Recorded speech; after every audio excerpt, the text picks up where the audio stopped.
मैं दीपक शर्मा, आपके अपने YouTube चैनल दीपक साइंस क्लासेस में आपका स्वागत है। बच्चों कैसे हो? आशा करता हूं कि आप सभी अच्छे होंगे, मस्त होंगे, स्वस्थ होंगे, घर पर होंगे और लगातार अपनी पढ़ाई कर रहे होंगे।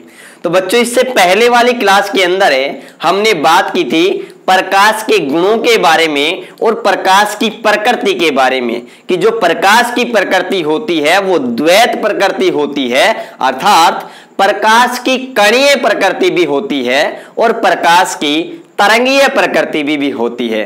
प्रकाश की कणीय प्रकृति के रूप में प्रकाश में फोटोन कण पाया जाता है और प्रकाश की तरंग प्रकृति के रूप में बात करें तो प्रकाश एक विद्युत चुंबकीय तरंग है। और प्रकाश की द्वैत प्रकृति के बारे में डी ब्रोगली नामक वैज्ञानिक ने बताया था। तो इतनी बातें हमने इससे पहले वाली क्लास में कर ली थी। अगर आपने वो नहीं देखी तो उसका डिस्क्रिप्शन में लिंक दे रखा है, वहां जाइए और पहले उस क्लास को देखिए। क्लियर? आज हम बच्चों इस क्लास के अंदर बात करेंगे प्रकाश के परावर्तन के बारे में, रिफ्लेक्शन ऑफ लाइट, कि प्रकाश का परावर्तन किसे कहते हैं। बच्चों हमारे दैनिक जीवन में बहुत सारी घटनाएं हैं जो प्रकाश के परावर्तन के कारण होती है।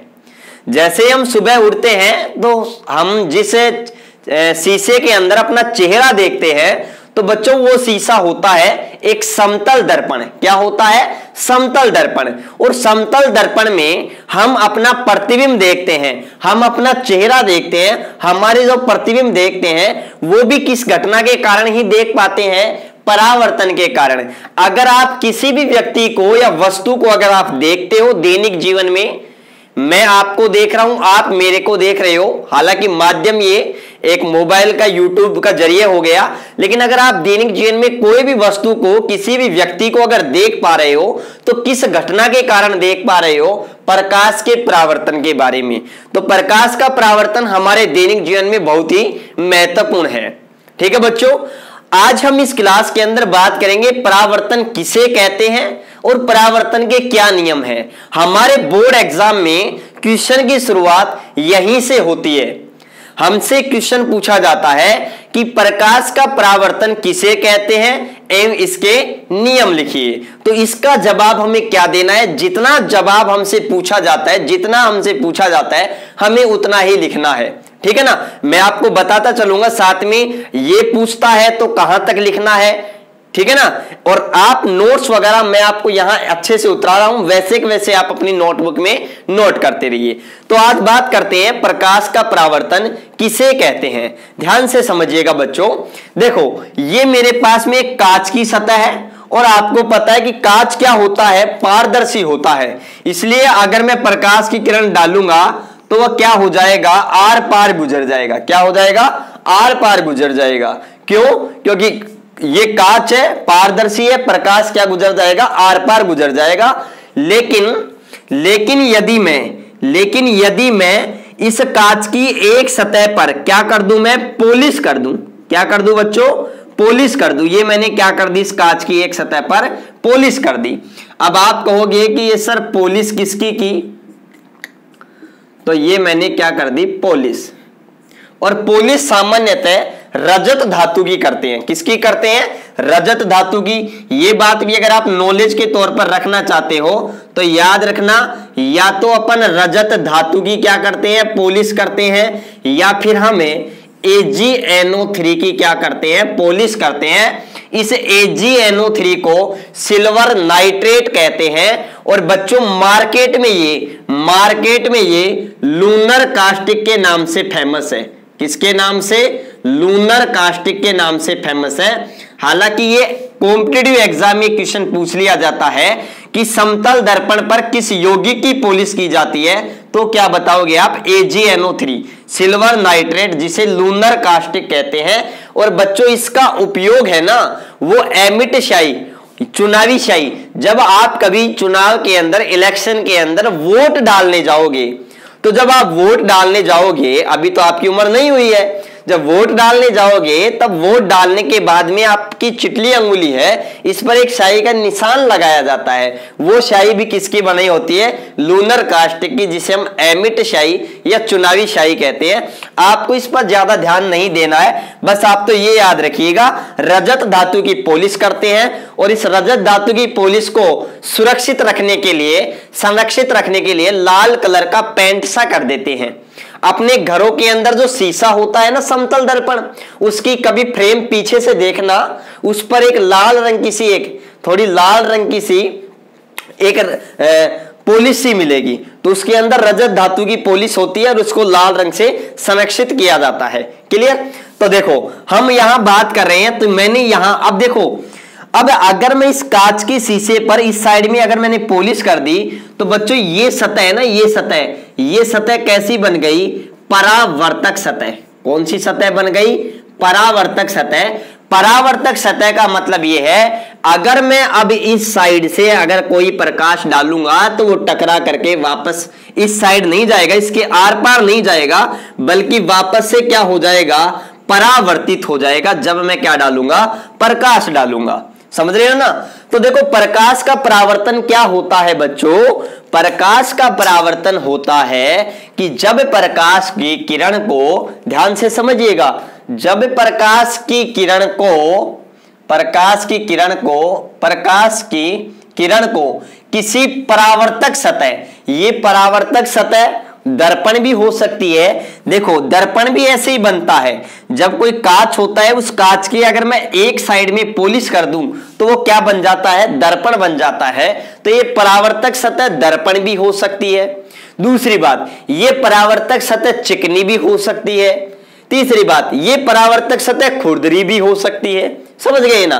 तो ये भी आपको थोड़ा सा बेसिक नॉलेज याद रखना है कि जब प्रकाश की किरण को किसी परावर्तक सतह से टकरा कर वापिस उसी माध्यम में प्रकाश, या फिर मैं कहूं प्रकाश की किरण का किसी परावर्तक सतह से टकरा कर वापस उसी माध्यम में लौट आना ही क्या कहलाता है? प्रकाश का परावर्तन कहलाता है। ध्यान से समझिएगा बच्चों, एक एक बात को अच्छे से समझिएगा। आप तो ये डायग्राम को समझ लो, सब कुछ समझ में आ जाएगा। ध्यान से देखो, जब प्रकाश की किरण एक माध्यम से चलकर, या प्रकाश की किरणें एक माध्यम से चल रही है, दूसरे माध्यम की सतह से टकरा रही है और टकरा करके वापस उसी माध्यम में लौट जाती है, वापस उसी माध्यम में, देखो जिस साइड से ये वापस उसी साइड के अंदर क्या हो गई? चली गई। तो इस घटना को अपन क्या कहते हैं? प्रकाश का परावर्तन कहते हैं। तो यहां पर देखो प्रकाश की किरण है वो किसी परावर्तक सतह से टकराई और वापस उसी माध्यम में लौट गई जिस माध्यम से वह आई है। इस माध्यम से आई है तो टकरा करके वापस उसी माध्यम के अंदर क्या हो गई? लौट गई। अब ध्यान से देखो, जो प्रकाश की किरण सतह पर गिरती है, जो प्रकाश की किरण सतह पर गिरती है उसे कहते हैं आपतित किरणें। क्या कहते हैं? आपतित किरण। कि ये प्रकाश की किरण आ रही है तो इसे क्या कहते हैं? आपतित किरण। और जिस बिंदु पर गिरती है ना बच्चों, जिस बिंदु पर गिरती है उस बिंदु को कहते हैं आपतन बिंदु। क्या कहते हैं? इस बिंदु को क्या कहते हैं? आपतन बिंदु। आपतन बिंदु। और इस आपतन बिंदु के बिल्कुल अभिलंबत अगर रेखा खींची जाती है, ये अभिलंबत रेखा खींची जाती है, इसे हम कहते हैं अभिलंब। क्या कहते हैं? अभिलंब।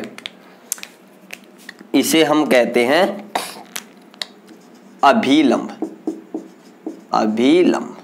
और ये किरण जो इस सतह से टकरा करके वापस जा रही है इसे हम कहते हैं परावर्तित किरण। क्या कहते हैं? परावर्तित किरण। याद रखना, परावर्तित किरण। क्लियर है बात? तो देखो ये जो प्रकाश की किरण दर्पण पर जो गिर रही है या आ रही है उसे कहते हैं आपतित किरण। जिस बिंदु पर गिरती है उसे कहते हैं आपतन बिंदु। आपतन बिंदु के बिल्कुल अभिलंबत रेखा को क्या कहते हैं? अभिलंब। और जो परावर्तन के बाद जो किरण परावर्तित हो रही है, जा रही है वापस उस माध्यम में, उसे कहते हैं परावर्तित किरण।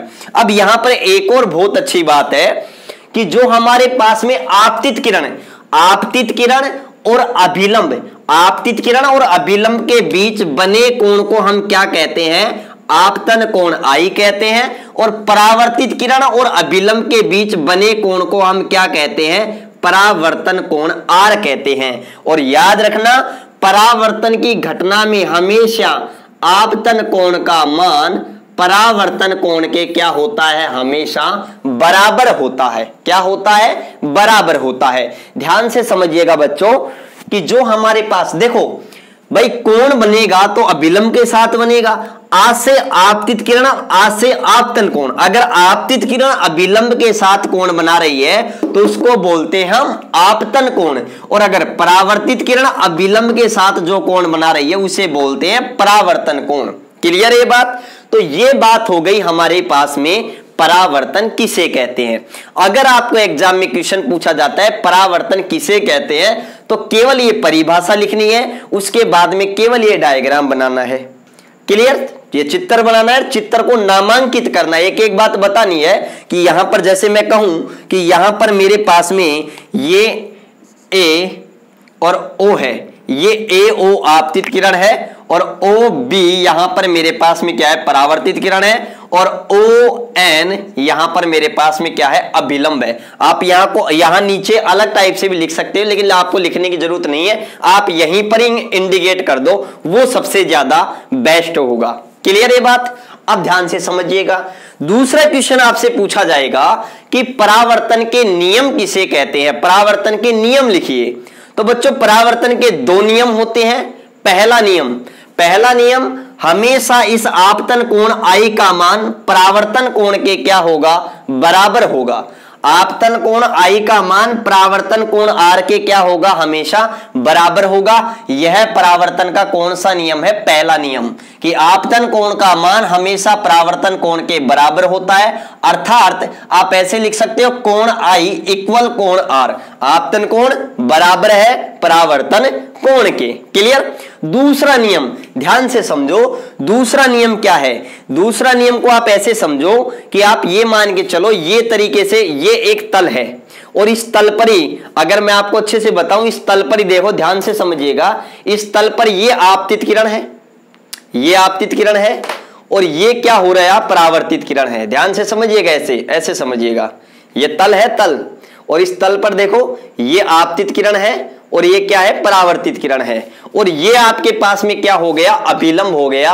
तो मेरे को एक बात बताओ, ये आपतित किरण, ये अभिलंब और ये परावर्तित किरण, तीनों तल के एक ही तो तल में है। अरे जो तल के ऊपर है एक ही तल में, इस प्लेन में ही है।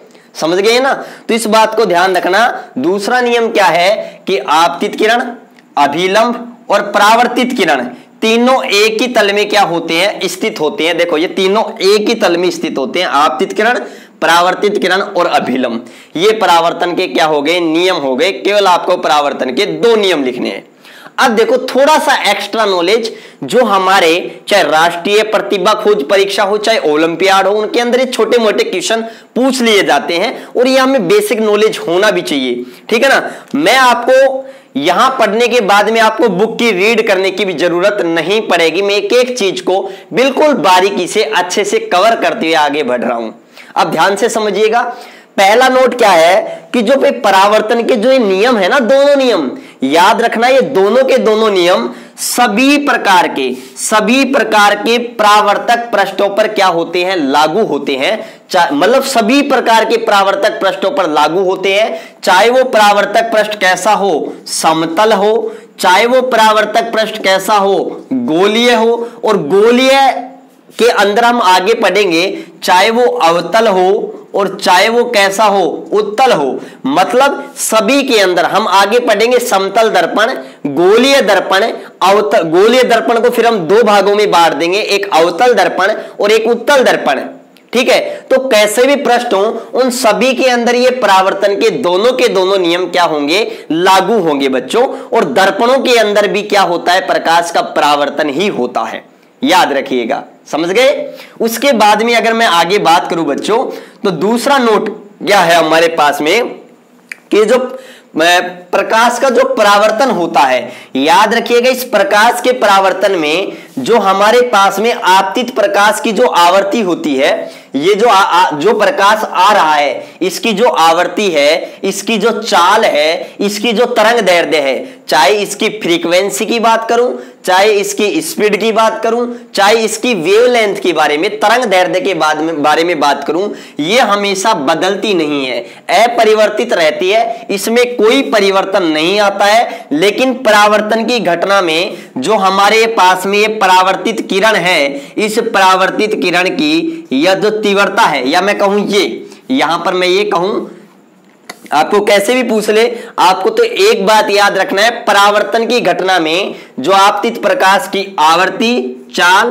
तरंग दैर्ध्य नहीं बदलती है, लेकिन प्रकाश की तीव्रता, इंटेंसिटी ऑफ लाइट या आयाम, एम्पलीट्यूड ऑफ लाइट बदल जाता है, चेंज हो जाता है। इस बात को आप ध्यान रखना अच्छे से। क्लियर है ना ये बात? देखो कैसे, जब ये प्रकाश आ रहा है ना, तो जब ये शीशे इस दर्पण पर गिरेगा, ये एक तरीके से दर्पण ही है, ठीक है ना, तो इस पर दर्पण पर गिरेगा, तो इस दर्पण के द्वारा प्रकाश की तीव्रता को, कुछ प्रकाश के कुछ भाग को अवशोषित कर लिया जाता है, इसलिए प्रकाश, ये दर्पण आपने देखा होगा ना, जब कांच के शीशे पर प्रकाश गिरता है तो थोड़ी देर बाद में वो शीशा गर्म हो जाता है। क्यों? क्योंकि उस शीशे ने प्रकाश को क्या कर लिया, अवशोषित कर लिया, तो उसकी तीव्रता चेंज हो जाती है। और ये तीव्रता भी या आयाम की भी बात करूं तो सामान्य तौर पर ये क्या हो जाती है, कम हो जाती है। तो याद रखना, तीव्रता और आयाम बदलती है, और बदलने में भी अगर बात करें बढ़ता है या घटता है, तो ये भी याद रखना कम हो जाती है, घटती है। क्लियर है ये बात? चलो, तो ये मैंने प्रकाश का परावर्तन आपको अच्छे से क्या कर दिया, कवर कर दिया। यहां तक कोई भी प्रॉब्लम आपको नहीं होनी चाहिए। आप ऐसे कैसे अपनी कॉपी के अंदर उतार लेंगे।